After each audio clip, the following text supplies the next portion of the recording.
Salam qadirli vatandaşlar, salam mehriban iyilleşler.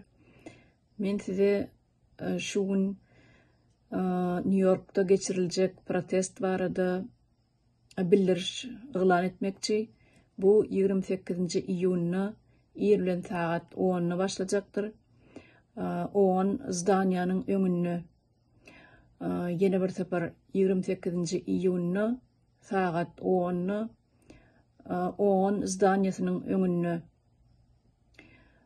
Bu Moskva wagty bilen saat 5'te, Türkiye wagty bilen 5'te, Şwetsiya wagty bilen saat 4'te bolacaktır. Ve günü efir arkaly translasiýa geçirilecektir. Eger isleg bildiren adamlar bar bolsa, Türkmenistanyň grajdanlary gatnaşyp bilerler. Biz size garaşýas. Günü şol yeri 9:30'da ýygnanyşyp bilersiňiz we biz özümiziň minnetdarlygymyzy bildirýäs. Köp sag bolun, taňylkasyn.